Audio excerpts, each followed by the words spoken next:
What's something you regret paying for? I bought a $350 vest one time. I wore it once. What's the last photo you took? A picture at work. I was working on a stone wall and I did it perfectly. It looks beautiful. What's your cure for the hiccups? Hold my breath for 10 seconds, like there, but 10 seconds long. Hey everyone, welcome back to Shared Weakness. Today on the show we have Jonathan Crespo, and he's going to be talking to us about complaining. So Crespo, I know that you have a story about complaining, so why don't you get right into that? Okay. So when I was younger, I used to complain all the time, especially about my food. I was like, oh, I don't want to eat this. I don't eat this. To be fair, though, my mom used to make the same thing for the entire week. Like she used to work nights, make a whole batch of pasta and have to eat pasta breakfast, lunch, and dinner for 7 days. Awful, right? So like any 8-year-old child, you would complain about that, right?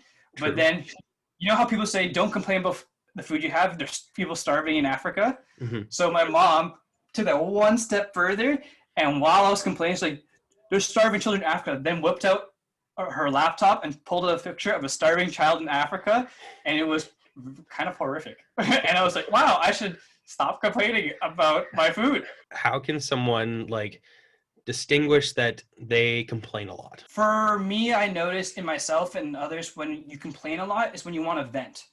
Is when you go, and there's a difference between being like being frustrated by something and you need to get it off your chest. But when you be like, oh, I don't want to do this, and you always talk about the negatives about something, and you tend to vent to someone else, either about someone or about the situation. And you're never looking past the situation. You're always looking in the negatives of the situation. Mm-hmm. So why don't you talk a little bit about your experience and how complaining has affected your life? But like I said earlier, I was a very adamant complainer, and it really blinded me for the things that I'm grateful for. Because when you complain about stuff, you tend to envision and look at the negative. Like, oh, it is so rainy outside. Oh, what's it called? I don't want to eat this food. Oh, I wish I could do this instead. Or I wish I wasn't in lockdown. Because I used to complain so much, I used to live in that negative, and it used to bring my mood down. It would also bring people around me down.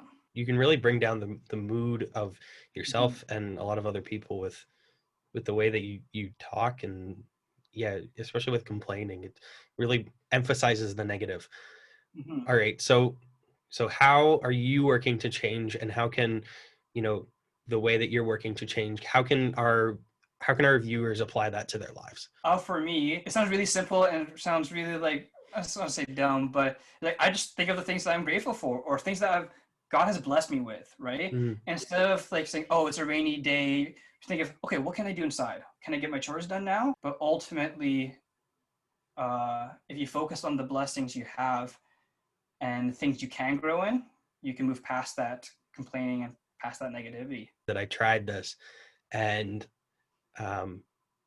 I tried to think of something that I was thankful for, or something positive, or something I was grateful for every time I walked through a door or door frame. Oh, that's cool. And there were two things that you'll realize. You'll never run out of things to be thankful for, and you walk through a lot more doors in one day than you think. Thank you, Jonathan, for sharing this with us. I hope that our viewers learn something from this, and can apply this to their lives. So remember, if you like what we're doing, don't forget to like, comment, subscribe, and follow us on wherever you're seeing this. And please be a friend, tell a friend. So if you like what we're doing, share this with your friends and your family. And we hope to catch you next time. Peace.